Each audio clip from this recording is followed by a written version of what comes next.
Hi ඔන්න ඉතින් සුබ දවසක් ඔයාලා හැම දෙනෙක්ටම. මගේ මහත්තයාගේ පරණ මතකයකින් තමයි ඔන්න අද වීඩියෝ එක පටන් ගන්නෙ. මේ අපි දෙන්නගේ පළවෙනියටම හදපු ෆොටෝ එක. අපි උයන ගමන් කතා කරමුද? මම මුලින්ම කරේ කරවල ටික උණු වතුරෙන් සහ ඇල් වතුරෙන් හොඳට සෝදගෙන තාච්චියට දාලා වතුර ටික ඉවත් වෙනකන් මෙන්න මේ විදිහට තියාගත්තා. ඊට පස්සේ වතුර ඉවත් වුණාට පස්සේ මම ඒකට පොල් තෙල් ඇඩ් කරගත්තා කරවල ටික හොඳින් මේ විදිහට බෙදෙනකම්ම. ඉතින් ඔන්න මගෙන් යාළුවෙක් කියලා තිබුණා කෑම වීඩියෝ එකකුත් ඕනි කියලා. ඉතින් මට හිතුණා මෙන්න මේ විදිහටද මම දවල් කෑම ලෑස්ති කරන විදිහත් ඔත් එක්ක ෂෙයා කරගන්න. ඔන්න ඉතින් කරවල ටික හොඳට තෙලේ මේ විදිහට බැදුනම මම මේකට කරපිංච ටික ඇඩ් කරගන්නවා. ඒකත් හොඳට මේ විදිහට තෙලේ බැදෙන්න දෙන්න.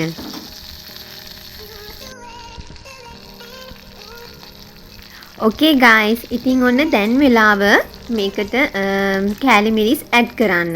ඔන්න කෑලි මිරිස් ටිකත් ඇඩ් කරගෙන පොඩ්ඩක් වෙලා බැදෙන්න දීලා මම මේකට ලුණු, එතකොට අවුමු මිරිස්, ඔයාලගේ තියෙනවා නම් මාළු මිරිස් නැත්නම් තක්කාලි ඔයාට ඇඩ් කරගන්න පුළුවන්. ඉතින් ඔන්න ඔයා මේක හොඳින් මික්ස් කරගන්නත් අමතක කරන්න එපා. හරි. ඉතින් ඔන්න මේ විදිහට මම ගොරක කෑල්ලක් ඇඩ් කරගන්නවා. මොකද මම කලින් තක්කාලි ඇඩ් කරපු නැති නිසා. ඉතින් ඔයා තක්කාලි ඇඩ් කරා නම් ආයෙමත් ගොරක ඇඩ් කරන්න හිම එපා.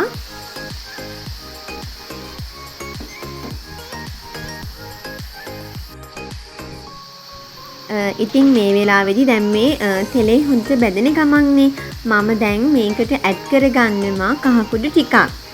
ඉතින් ඔයත් ඔයාගේ ප්‍රමාණයට කහකුඩු ඇඩ් කරගන්න සහ මම මේකට ලුණු ඇඩ් කරගන්නේ නැහැ. මොකද ළමයි මේකේ හොඳට ලුණු රස තියෙනවා මේ කරවල වල. ඉතින් බලලා ඔයාට මදි අඩුපාඩුවක් තියෙනවා නම් ඇඩ් කරගන්න පුළුවන්. ඔන්න ඉතින් දැන් මගේ කරවල එක නම් ලෑස්ති වෙලා ඉවරයි. මම ඉතින් ලිප ඕෆ් කරගන්නවා මේ වෙලාවේදී. ඔයාලට මේ පේන්නේ මම ලෑස්ති කරගත්ත මිටිකිරි ටික. ඉතින් ඔන්න මම අද කරිස් දෙකක් හදා ගන්නවා. මේ තමයි එකක් කැරට් සහ අල එකට කිරි දාලා හින්ද ගන්නවා. ඉතින් ඒකත් කපාගෙන මම මේ විදිහට ලුණු, මිරිස් සහ සුදු ලුණු දාලා ලෑස්ති කරගත්තා. මේ තියෙන පොත්ත ඉවත් කරගෙන මම කපාගත්ත කැකිරි ටික. ඉතින් ඒකත් මේ විදිහට කපාගෙන ලුණු, සුදු ලුණු, මිරිස් දාලා ලෑස්ති කරගෙන තියෙන්නේ. ඉතින් මම මේ දෙකම ළමයි පහුකිරෙන් තමයි මුලින්ම ඉදවගන්නේ. ඔන්න මම මේකට පහුකිරි ටිකක් මේ විදිහට මිරික ගත්තා. හරි. ඉතින් ඔන්න මම මේ වෙලාවේදී කරන්නේ 3-5 ඇඩ් කරන එක. මුලින්ම මම දාගත්තේ උළුහාල් දෙකටම දාගන්නවා සහ දැන් ඇඩ් කරගන්නේ කහකුඩු.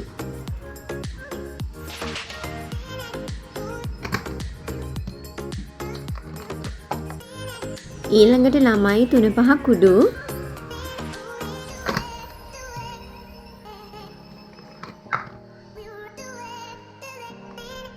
ඔන්න ඉතින් දැන් ඇඩ් කරගන්නේ මිරිස් කුඩු. ඇත්තටම මේ වල අඩු වැඩි ප්‍රමාණය ඔයගොල්ලන්ගේ කැමැත්ත පරිදි දාගන්න ළමයි. මොකද මම සාමාන්‍යයෙන් සුදුවට වෙනවා නම් මිරිස් කුඩු අඩුව තමයි දාන්නේ. ඉතින් ඔයාලත් එහෙම තමයි. ඇත්තටම මේ කැරට් එකට මම මිරිස් කුඩු අඩුව සහ කැකිරි එකට වැඩියෙන් දාගත්තා. ඊළඟට දෙකටම මම ඇඩ් කරගන්නවා කුරුඳු පොතු.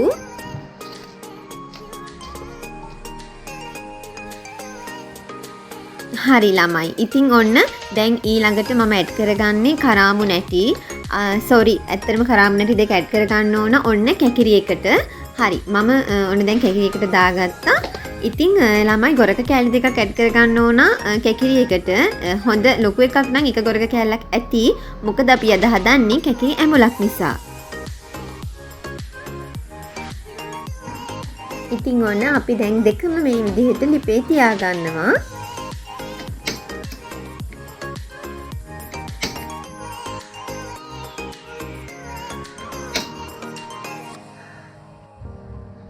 ඉතින් 3-5 ඇඩ් කරගත්තට පස්සේ ඔයාට පුළුවන් මේක හැන්දකින් මික්ස් කරන්න. සමහරක් අය නම් මේක ලිපේ තියන්න කලින් අතින් හොඳට මික්ස් කරගන්නවා. ඉතින් ඔයා කැමති පරිදි ඔයා ඒ දේ කරගන්න. ඔන්න ළමයි මට ලුණු ඇඩ් කරගන්න අමතක වුණා. ඔයා ලුණු ඇඩ් කරගන්න ඔයාගේ රස පරිදි. ඊට පස්සේ මම මේ දෙකම කරිස් දෙකම හොඳින් වහගෙන පිස ගන්නවා. අයියෝ ළමයි තව දෙයක් අමතක වුණානේ. ඔන්න මට අමතක වුණා කරපිංච ඇඩ් කරන්න. ඉතින් ඔන්න කරපිංචත් ඇඩ් කරගෙනම මම මේ දෙක ක්ලෝස් කරගත්තා. ඔන්න ඉතින් ටික වෙලාවකට පස්සේ තමයි මේ ඔයාලා දකින්නේ ඉදෙමින් පවතිනවා.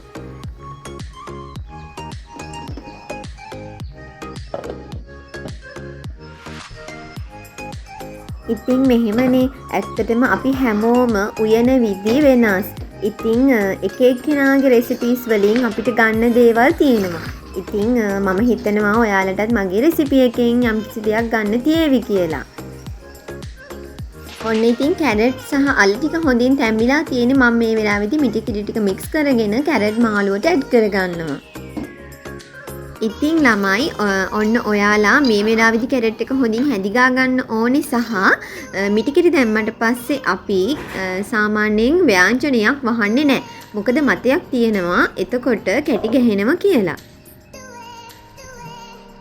යමි ඔන්න ඉතින් මගේ කැරට් ව්‍යංජනය නම් රෙඩි දැන්. දැන් මම මේ වෙලාවේදී ලිප ඕෆ් කරගන්නවා ළමයි.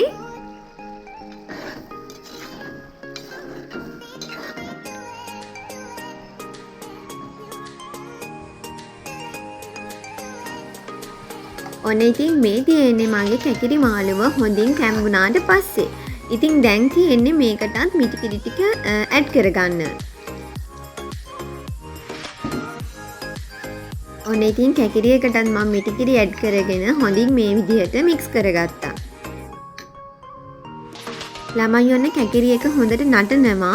මේ කැකිරි ඇඹුලට අනිවාර්යයෙන්ම කලුකුඩු ඇඩ් කරගන්න ඕනේ. එතකොට තමයි නියම රස එන්නේ. ඔන්න ඉතින් කලුකුඩුත් ඇඩ් කරගෙන මික්ස් කරගෙන මේක හොඳින් හින්ද ගන්න ඕනේ ළමයි. ඔන්න කැකිරි එකත් ඉතින් දැන් මේ ලෑස්ති වෙලයි තියෙන්නේ.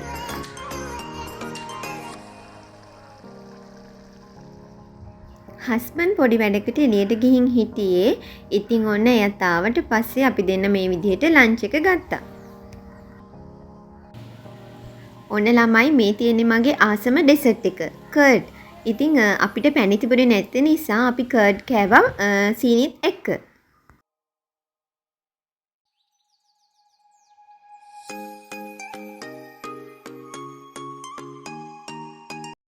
ඔන්න ඉතින් හස්බන්ඩ් ලන්ච් එකෙන් පස්සේ එළියට ගිහින් හිටියේ. මම වොෂ් එකක් දාලා එනකොට ඔන්න එයාත් ඉතින් ගෙදර ඇවිල්ලා. ඉතින් ළමයි අදත් ඉතින් අපිට නම් වැසි ගතියක් තමා තිබුණේ. උදේ වරුවම වගේ වැස්සා. ඉතින් දැන් තමා චුට්ටක් විතර පායලා තියෙන්නේ. ඔන්න ළමයි හස්බන්ඩ් ගෙදර එනවා කියන්නේ මට නම් මාරම හැපි.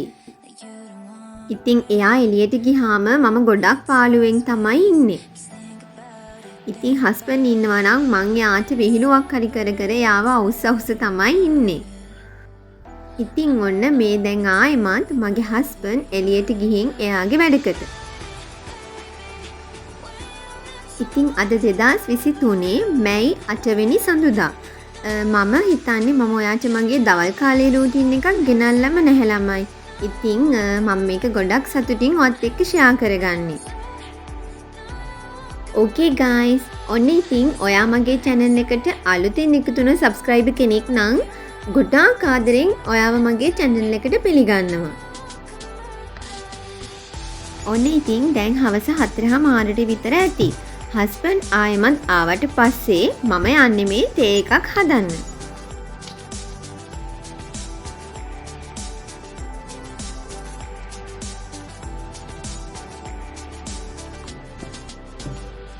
කහට ගතිය පොඩ්ඩක් මදි ළමයි. ඉතින් මං ඔන්න ආයේ තේ එක පොඩ්ඩක් හොඳට කරකවලා ගත්තා.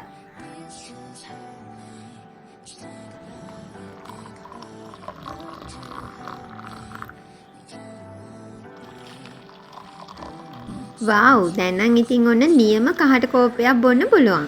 මට ඉතින් හොඳට කහට ඕනේ ළමයි. කහට රස නැත්තම් තේ එක බොන්න බෑ. එහෙම නේද?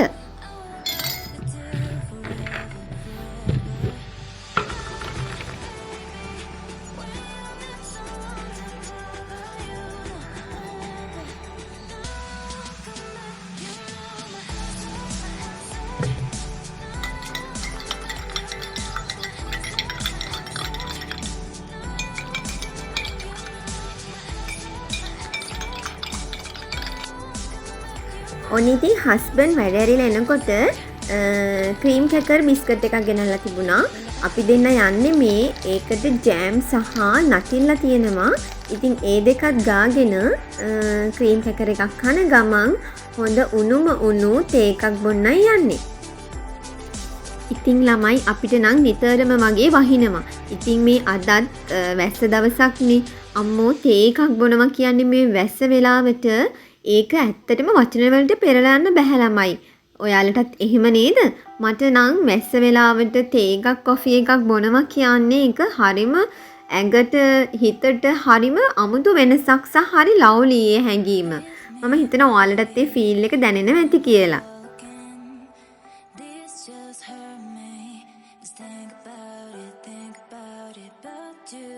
මම නම් ඉතින් ගොඩක්ම කැමති ජෑම් කන්න. මගේ හස්බන්ඩ් තමයි ඉතින් චොකලට් පෙරේතයා.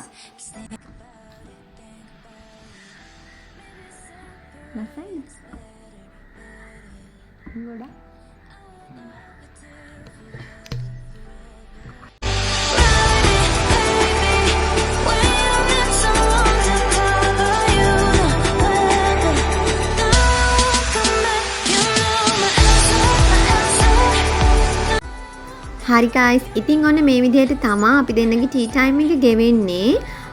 අමතක කරන්න එපා. ඔයා ඉතින් මගේ channel එක බලන අලුත් කෙනෙක් නම් මම ගොඩක් ආදරෙන් ඉල්ලනවා මගේ channel එක subscribe කරලා තියාගන්න කියලා. සහ ළඟම තියෙන bell icon එක click කරන්නත් අමතක කරන්න එපා. එතකොට ඔයාට පුළුවන් මම වීඩියෝ එකක් දාපු ගමන් ඔයාගේ ළඟට ගෙන්න ගන්න. ඔයා ෆ්‍රී වෙන හැම මොහොතෙම මම නම් කියන්නේ ඔයා උත්සාහ කරන්න ඕනේ ඔයාගේ පවුල, ඔයාගේ ආදරේ එක්ක ඔයා කාලය ගෙවන්න. ඉතින් ඇත්තටම මම නම් ගොඩක් වෙලාවට මගේ හස්බන්ඩ් ගෙදර ඉන්න වෙලාවට අපි දෙන්න ගොඩක් දේවල් ගැන කතා කරනවා සහ මේ විදිහට එකට ඉඳගෙන කනවා බොනවා ඔය වගේ දේවල් තමයි කරන්නේ. ඉතින් ඒක හිතට ලොකු සැනසීමක් සහ ලොකු සතුටක්. මගේ ගෙදර එල්ලපු වෙසක් කූඩුව ඔයාට පෙන්වන්න බැරි වුණානේ. ඉතින් මේ තියෙන්නේ අපි දෙන්නගේ වෙසක් කූඩුව. ආයෙමත් vlog එකකින් ඉක්මනින් මුණ ගැහෙමු. ඔයාලා හැමෝම ගොඩක් පරිස්සමින් ආදරෙන් සතුටින් ඉන්න. මමත් ගොඩාක් ආදරෙයි. බයි.